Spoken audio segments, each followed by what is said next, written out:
Minista ugitiri wa thiini Dagitari Fred Mating'i niathite macibu hamwe na anini au kuiyukia wuigiririki wa gutigira watho wa gutema miti mitito-ini undu umwe na ucini wa makara niwathingatithio matura-ini mothe bururi-ini.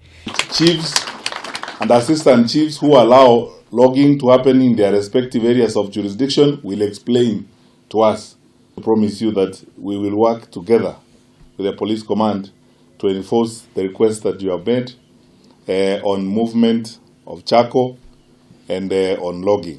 Minista uyu urutire mukano uyu ari kiharu-ini kia njera ya Ruiru hindi ya kuruguria tabarĩra uhandi wa miti rungura mubango wa Greening Kenya augite ari othe mekunyitikana makiagarara watho ni megutacukirio ikinya ria watho. So we will proceed on that basis and ensure that we deliver on this. Already we have circulated information to our regional commissioners and our county commissioners. We are going to support this campaign throughout. It is going to be our responsibility. Mweneni wake Minista wa maturigiciirie Keriako Tobiko augite mubango uyu nyititwo mbaru ni mutongoria wa bururi Uhuru Kenyatta niguo gutigirira bururi ni wongerera mitito na gicunji gia 10 gugikinyaniria mwaka wa 2022. Stop for now. Moratorium and impose a moratorium on logging in public and community forests.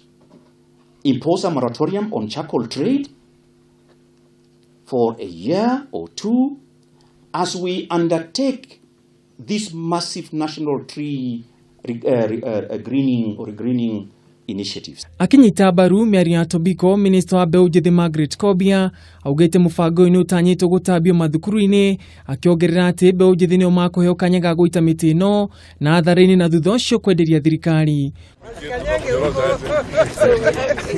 Mubango uyu wa Greening Kenya utanyitwo gutigira miti milioni 5 ni ahando bururi-ini no utanyitwo gukinyanirio kwa ihinda ria miaka 5. Yes sir. Handũ-inĩ ha Kameme TV, niĩ njĩtagwo Ngugi wa Gatua.